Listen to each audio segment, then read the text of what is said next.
Welcome back to a brand new fresh episode of Reacting to Crash videos. We have a lot of catching up to do. It's been a minute.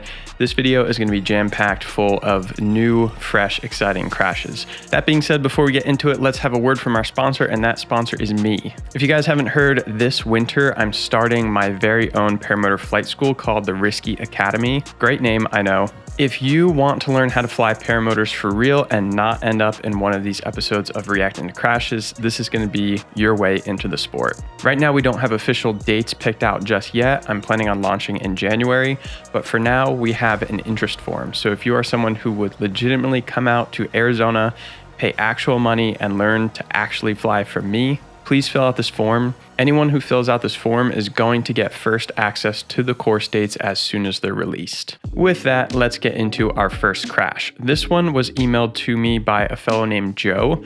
Now in paramotoring, there's a thing called the turtle, and the turtle is typically on a foot launch paramotor. When you fall backwards and you land on the cage, you get stuck on your back like a turtle. In his exact words, he achieves the third level of the Sacred Order of the Flying Turtle. Let's take a look. So in Joe's video, we see him going for a launch on his paramotor Trike. This is a bigger 4-stroke powered Trike. He gasses it, and if you look closely, he's doing a little crosswind inflation. So he gets the glider up, turns it about 45 degrees. Now, as he's taxiing, he has a little bit of an oscillation. That oscillation turns into a collapse. That collapse turns into a flipped Trike, and the rest is just insane.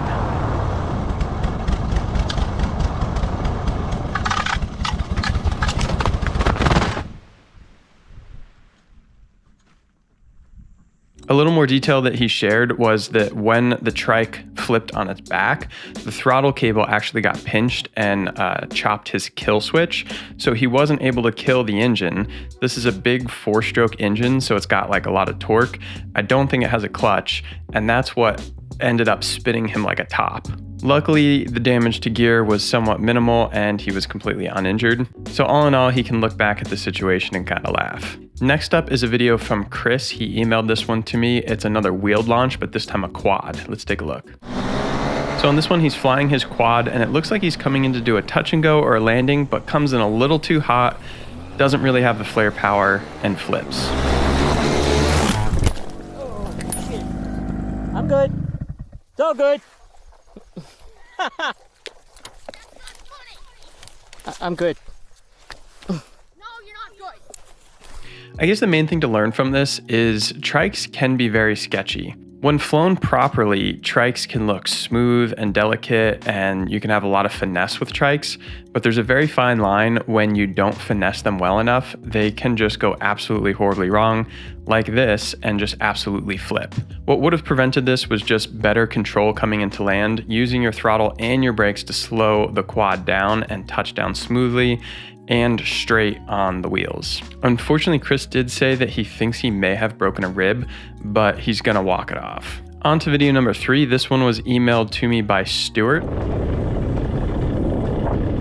Stuart's out here flying around, checking out some elk. And I think what happened was he just let his engine idle for too long. Maybe it wasn't tuned properly, and he has a motor out into the cornfield. Oh, shit. Oh,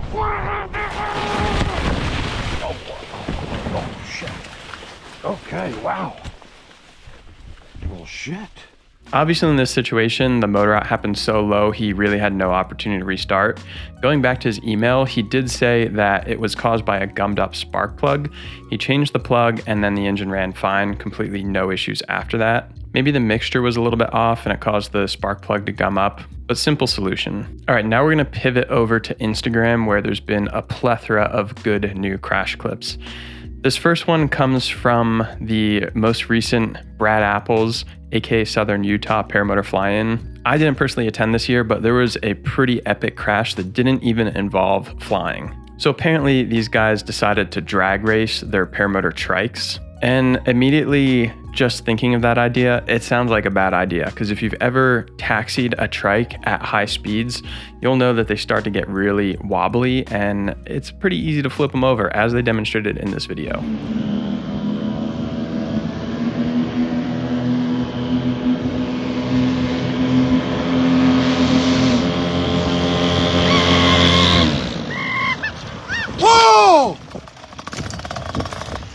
So what's funny is the trike on the far left side of this video is actually the nomadic trike that I gave away on the most recent paramotor giveaway. Luckily, that's not the one that was crashed. But as you can see, the guy in the middle just goes balls to the wall. Full throttle, he wins the race, but at the cost of his entire trike. Paramotor trikes really aren't meant to reach these speeds, so it's kind of inevitable that they can flip while taxiing him that fast. Luckily, there were no injuries. It was just a little bit of pride and quite a few spare parts for this trike to get back up in the air. All right, I want to pivot over to two clips that actually share the same message, and they're very educational. If you guys remember, Anthony Vella had his really bad paramotor crash. Shout out to Anthony. But the big thing we learned from Anthony's accident was the Vella check. And that is checking your glider to make sure there's no tension knots that are deforming the airfoil, specifically directly above your head. A lot of pilots check their wingtips. It's very easy to see the wingtips with your peripheral vision, but sometimes there's tension knots hiding directly above you. Unfortunately, in Anthony's case, he had one of those tension knots, and as he accelerated his glider, the glider collapsed. These two clips I'm going to show you are actually in the speed flying environment, not using a motor at all, but they were the almost exact same scenario as Anthony. There were tension knots hiding directly above that the pilot didn't notice, and you see how dramatic the response is on these gliders when they collapse.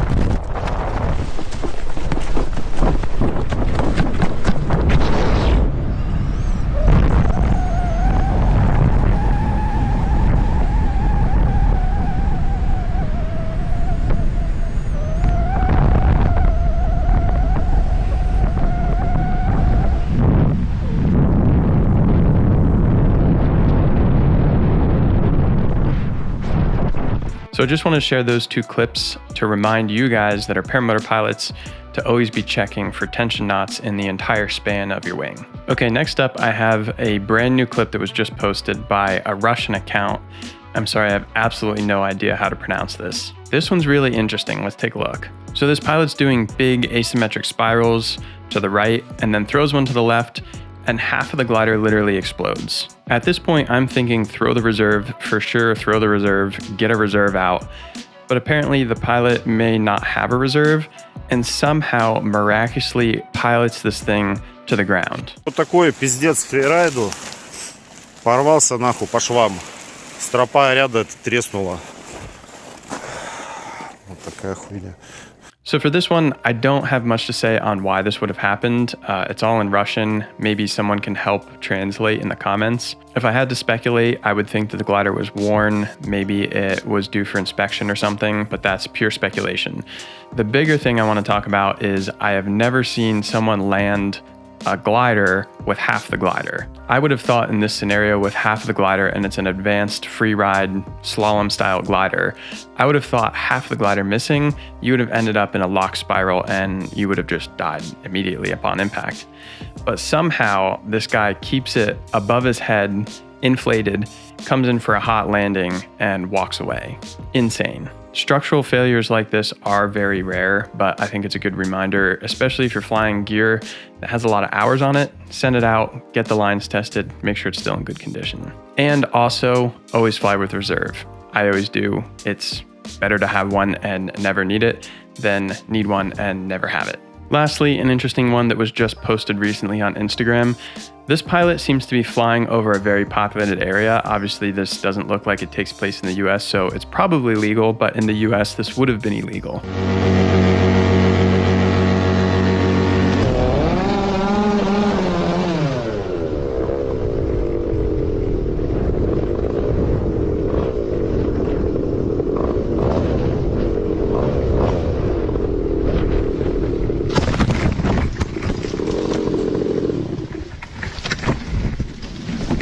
It looks like he's throwing out rose petals for like a memorial or something, and it appears as though something may have gone through the propeller, explodes his propeller, and he loses power, doesn't really have any options on where to land, and ends up in a tree. Luckily, he looks completely uninjured, but the point of this video is to always fly with an out. Always assume your engine's gonna die, and make sure that you can glide somewhere that's somewhat safe.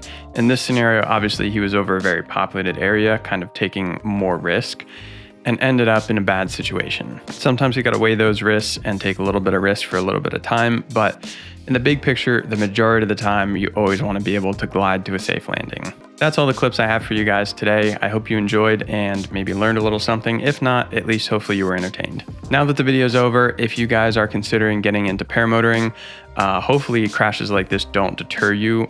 I do see people who comment on these videos and they're like, you know, I was thinking about getting into this, then I watched all these crashes. Now I'm not thinking about getting into it. That's fine. The sport's definitely not for everyone, but I think the normal mindset is to see these crashes and recognize that all of these could have been prevented and learn from them and understand that you can pursue this sport in a safe manner, which is exactly what I'm going to be teaching at my Risky Academy. If you guys want to learn to fly with me, go to the first link in the description, fill out that interest form, and wait for early December. I plan on sending out the first batch of emails for class bookings. Until the next one, have fun, fly safe, peace.